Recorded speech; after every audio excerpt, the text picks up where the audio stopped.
because I also find like the topic of transhumanism also very interesting, and I am consider myself a transhumanist. I think probably not as much as we other agree people. on that. Yeah, probably not as hard as many else, because some people just want to be uploaded to a machine and that's that. I actually like having a physical, biological body because I like my body. So transhumanism has quite many branches, and I myself I'm not only not in big support of the idea of uploading our consciousness into a machine or into a computer, live digitally. I also don't think it is metaphysically and neurologically feasible. No, I don't think so either. Based on everything I know, the compatibility between wetware, that is our brain, and the hardware and the phenomenological aspects of our consciousness, they both have to be actually compatible with hardware in order to achieve that. And there is literally no evidence that could be feasible.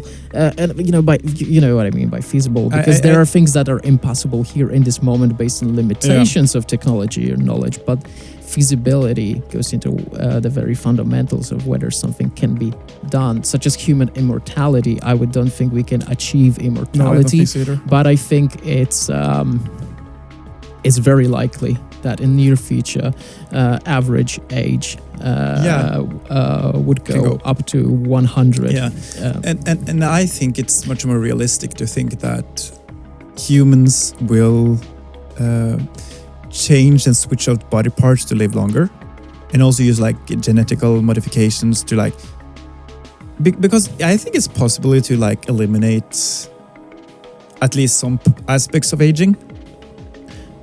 Yes, there's already a lot of research being done on that, both in the West, also in China.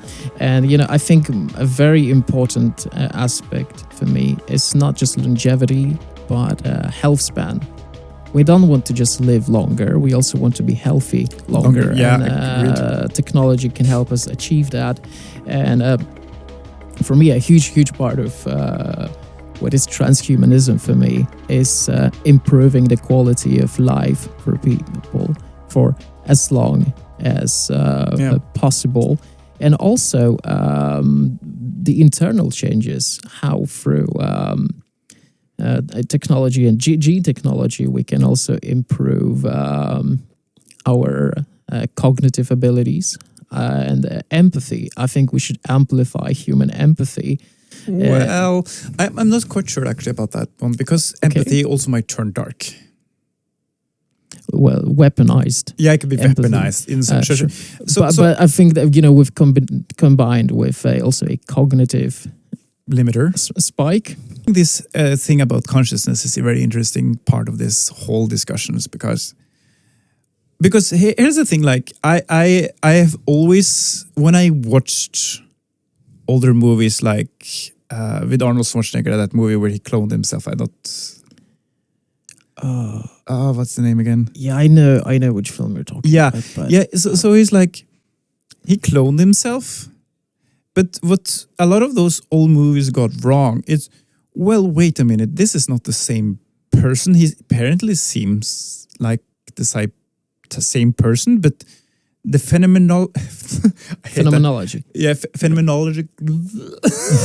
I hate that word. It's a simple word, actually. Phenomenology, phenomenological experience of being that consciousness before cloning is a completely different one from the one that's in the clone. Yeah, it's two different people, even though apparently they have the same background, the same memories. It's still not the same person.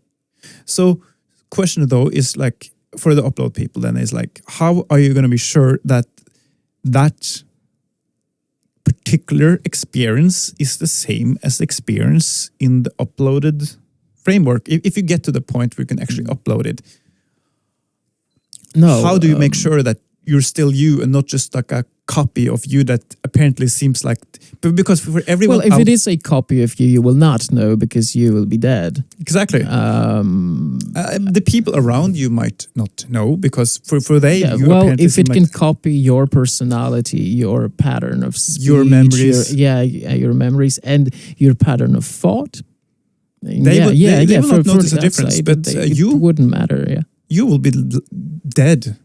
But I also have very, very similar thoughts on cryonics, cryotechnology, which is basically people freezing themselves or their brains after they're dead, so they could get resurrected years later. And on a fundamental metaphysical level, I think there are three main elements in the universe, and that is matter, energy, and consciousness. And if you look at the energy, right, the thermodynamics, energy doesn't come from nothing, and it cannot turn into nothing. It always turns into something. It's always circulating, takes on new forms. But same with matter. Like all our matter, our bodies, after we die, those atoms, they will take on a different form. Yeah. Right? Corpse, as they also called. Well, no. I mean, and then like after we decompose those atoms, they will be used for a different purpose. They will have a different form, but they don't disappear. It's all the circulation. And I view consciousness in that same way. So let's say I'm alive right now. Well, I actually am, but let's say. I'm thinking, I'm sort of channeling an aspect or a part of consciousness through my wetware, that's my brain, that sort of becomes a singular unit. But it's not. I don't think it's that different from how certain generators and technology can generate levels of energy, and this is something we have actually only mastered in 1800s. That we can accumulate larger amounts of energy in one specific space, and human brain is basically that kind of space that holds a large amount of consciousness, or relatively small compared to the whole universe. And I'm thinking that too circulates in the same way that energy and matter does. And so if your brain dies, and if you freeze your brain, and then if in the future they develop technology where they can refreeze you and put your brain in a new body, and they reactivate that, it's not given that you will be the same person. No. That is won't be a completely new accumulation of consciousness that is starting its own new experience through the senses. It now experiences through that body. Because you are not only... Because I think I have a different view than you when it comes to the main energies of the world. And I think that's basically matter and energy. I don't think like consciousness is like a third one. I think that's a very human biased way of thinking about things. But anyways, I would disagree. But I think that what we describe as consciousness is energy in a vehicle made of matter, and that we are dependent on that vehicle to maintain that consciousness. But matter is also dependent on energy to maintain itself, but it's a separate thing. It's all energy in a way. But I think that because what's memories in your brain, it's like the pathways, it's like the electrical current up there. And okay, imagine you just switch off a brain for such a long time, like cryonics or whatever. The energy that was circulating in that brain is just gone, I think. And how can we know that like the pathways that's up in our brain hasn't that they've been frozen for a long time, and just like the matter of fact they've been frozen, and maybe basic probably means they'd already been deteriorated and unaltered for always, I think. Yeah. So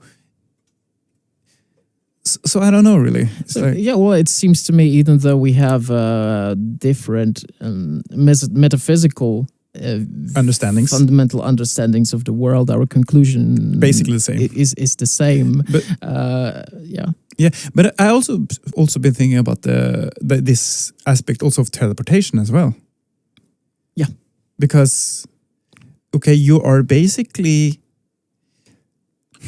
what's the word I'm looking? You're basically disassembling a whole being of material, making it to pure energy, and just reassembling it again.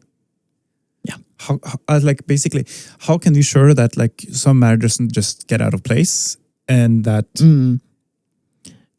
because your consciousness and your like phenomenological experience is not necessarily the same that went into the teleportation machine and the one who went out on the other side. Have you seen a film called The Fly? I think you mean like the horror movie?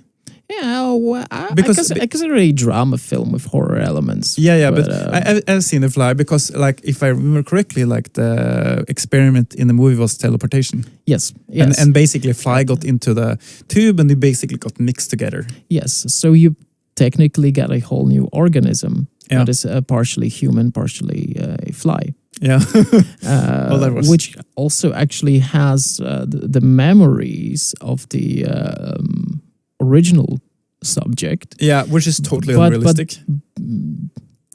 If you get into technicalities of it, if it's a completely new life form that got generated through teleportation, this process of teleportation, or then gene splicing through teleportation. I think it would be a tabula rasa scenario. Oh yeah, I think so too.